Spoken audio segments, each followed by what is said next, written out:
Welcome back to Leviathans Today we have a story by Weird Wise Guy. As always, I hope you enjoy it.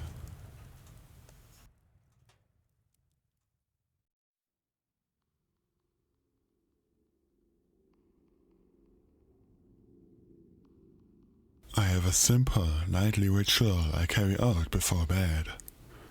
With my dog sleeping beneath my desk, I get up and creep out of my bedroom so don't wake him. I make sure everything is turned off and locked throughout the house. The process is pretty much the same, the order unchanging. I get home from work around 8:30 p.m, so it's fairly late when I cook dinner. Because of this, I usually turn the overhead stove light on, since the nearby kitchen window offers nothing but darkness at that hour. Once I've finished cooking, I typically leave the overhead light on for a cozy night ambience. I keep all other lights off. Due to these conditions, the kitchen is my first stop during the nightly ritual. I make sure the stove's burners have all been turned off and turn the stove light off as well.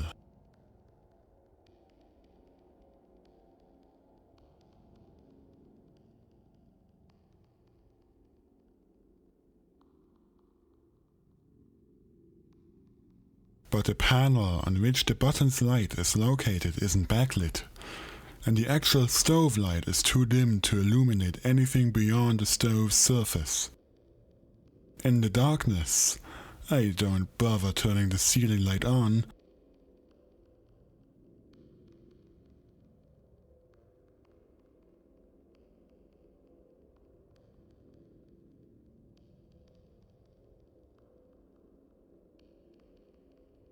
But the panel on which the button's light is located isn't backlit, and the actual stove light is too dim to illuminate anything beyond the stove's surface.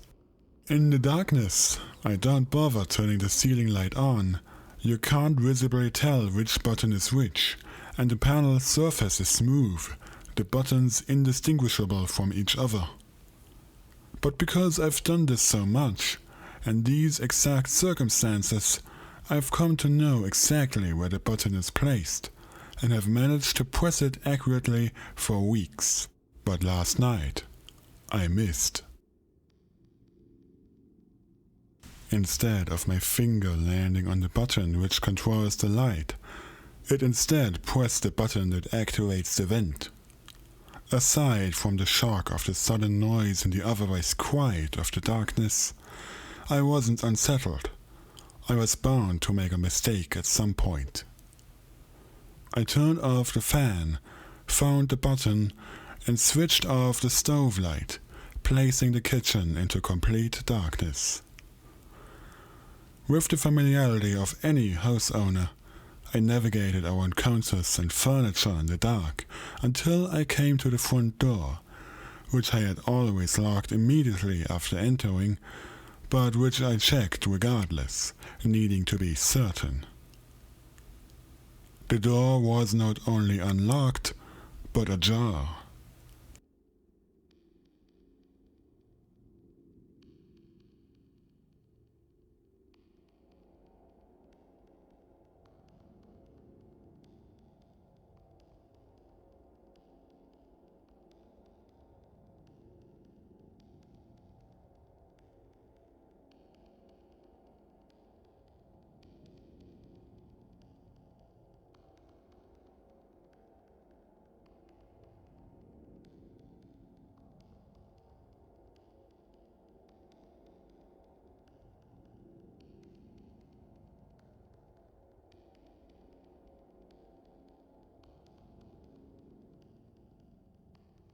Definitely surprised, I shut it, locked it, and tested the lock.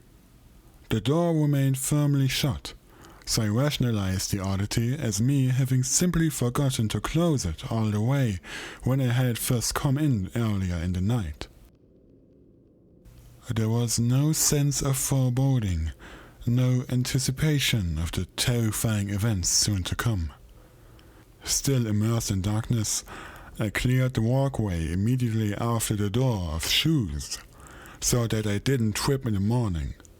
I did another pass through the kitchen, during which I hovered my hands over the burners, a final, admittedly paranoid check that they were indeed off. Once done, I returned to my room and crouched under my desk so that I could grab my dog and put him in my bed. But he wasn't under the desk. At this discovery, I felt a sudden tugging impulse to look behind me. When I did, I saw him lying on my bed, comfortably, innocently asleep. I have a fairly high-set bed, and while he loves jumping off of it, he rarely, and I mean once a month maybe, ever tries to jump into it. And even when he does, it's only if I'm in the bed and haven't brought him with me for whatever reason. Even though he was sleeping peacefully, I felt a bit disturbed by the sight of him nestled there. My mind, its wheels finally turning, began to acknowledge the bizarre sequence of events, the lapses in the order and regularity I had come to expect, maybe even psychologically rely on, living alone in the house. I'd moved in nearly a year ago. Before that, I had lived with my family for all 19 years of my life. I was suddenly plagued with an intense desire to repeat the process, to leave my room and do my nightly checks all over again. I couldn't identify the origin of the impulse. A sourceless dread had come into my heart, and I felt it imperative to start the ritual over, even though I just completed it. My entrance hadn't disturbed my dog, and I again crept out of my room. I entered the kitchen, where I almost cried out in surprise. The light above the stove was on.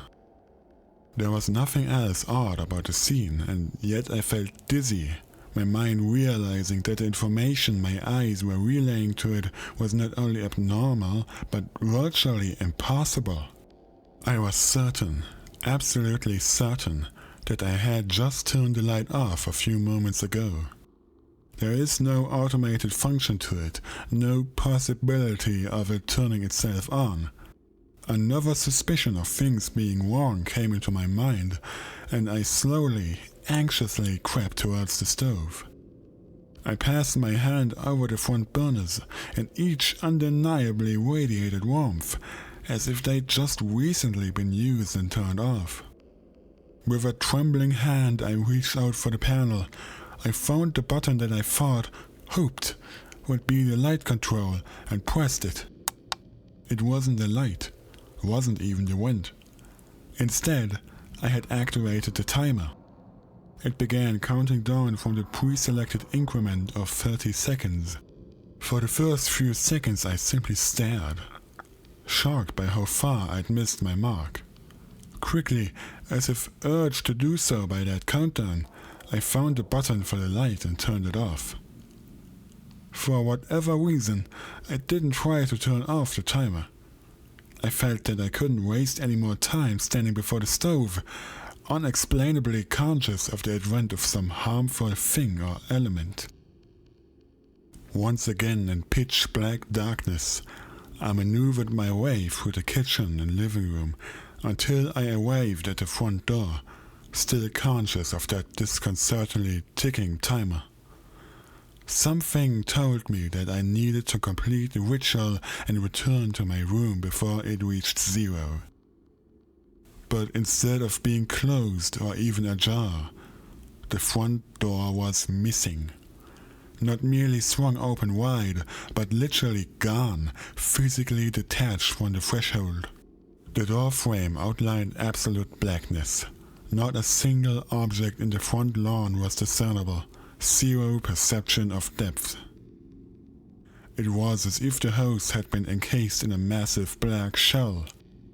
I stood there, my mind trying to come to terms with the unprecedented and startling phenomenon, when the forgotten timer went off, ringing out far too loudly, breaking that eerie silence with an even eerier clangor.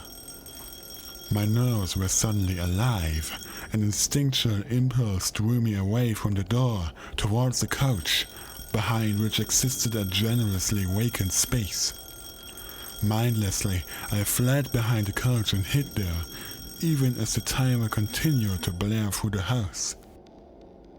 Fear and a powerful foreboding had compelled me to hide myself. A prescience unnameable told me that the alarm would draw something to the house, and without a door to bar its way, it would enter freely. For a few moments, nothing happened, and I listened as a condemned prisoner might listen for the approaching footsteps of the headsman, plagued by a dreadful anticipation, wincing at the slightest sound actually heard or merely imagined. Then, in the intervals of silence between the timer's steady winging, I heard a thump. My body, which had been shaking uncontrollably before, suddenly went stiff, and my mind focused, honed in on the direction of that unknown sound. And again heard in the eerily quiet intervals were the unmistakable sounds of footfalls approaching from or near the front of the house. Terror swelled within me. Images of ghastly, monstrous, obscene things flooded my mind. I could take no action, could conceive of no plan to fight off nor flee from the thing creeping inexorably towards me, the sound of its approach punctuated by the alarm's ringing, or rather, the periodic absence thereof.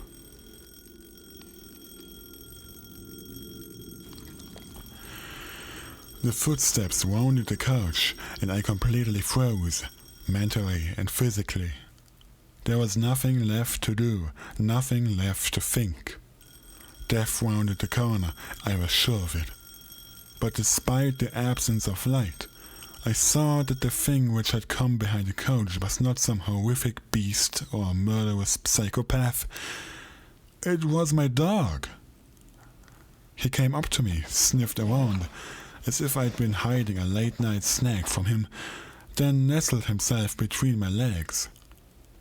Mechanically, I gently caressed his back, while my mind slowly composed itself. Still, the unease of the situation remained, and I couldn't cast away the feeling that something awful was indeed approaching the house, and would make its way through the bizarrely vacant doorframe any second. The timer continued to ring, lacking the basic technological sophistication to turn itself off after a certain amount of time. When my dog had again fallen asleep, I gently lowered his head to the floor. He'd laid it on my thigh, and rose to my knees to peer over the edge of the couch. I saw only darkness, and the deeper vertical rectangle of darkness that was the empty front door. Luckily, my brain had started to grow accustomed to the ringing, and began to regard it more as ambience than a consciously distracting thing. With the clangor pushed into the back of my mind, I tried to listen for any sounds that might come from the front door, though my eyes failed to visually attune themselves to the darkness beyond. It was solid, impregnable. The thing that shocked me, that again froze my body as if it'd been blasted by some boreal wind, was not the entrance of an intruder through that featureless blackness, but the sudden cessation of their ringing. Even though I hadn't technically seen anything out of the corner of my eye, my attention was nonetheless drawn towards the kitchen. Once there, I dimly perceived a figure standing in front of the stove. A moment later, the figure walked casually from the kitchen, through the living room, and towards the front of the house. They moved with the motions and comfort of someone who not only knew the layout of the house, for it was still dark, but also as if they thought they belonged there, as if their presence was as natural as mine. Once at the front door, I expected them to display some surprise at it being open, or to at least venture outside. But the door, which before hadn't been there, was now present and closed. They checked the logs, then left the front of the house to go into my room. Through the silence of the house, I heard the wheels of my chair moving over the carpet, the soft sigh of someone lifting something up, and the subsequent and equally soft creaking of my bed springs as the stranger presumably climbed in. The thing that finally dispelled my petrification and caused me to snatch up my dog, sprint to the front door, open it, and exit the house, leaving the door ajar, was the voice I heard speak faintly from within the room. It was my voice, and it had said, "Good night, little guy." That's what I've said to my dog at the end of every single night for as long as I can remember. I'm currently staying at a friend's house. I told him that there was an unusual smell in my home with source I couldn't identify, and that it was preventing my dog from sleeping. My friend didn't mind my late night visit, and assured me that I could stay as long as I wanted, even as I promised to call someone to come deal with the smell. I'm grateful that he's being so accommodating, because I don't know when I'll return to the doppelganger-occupied place. I don't know where it had come from or how it came to be, but I have a theory, and even though it's fairly baseless, maybe even fantastical, I can think of no other explanation that's half as appropriate. Perhaps, by doing things so regularly, by adhering to a strict ritual for so long, I somehow manifested something, or produced an echo of myself that independently carries out my actions with a shadow-like delay. The idea is unsettling, because there are habits, rituals, sequences of motion and behavior that I do without thinking. If I manage to produce an entity, or the tangible image of one, with just my nightly ritual, who knows what else might have been, or still might be, born of my habitual behavior.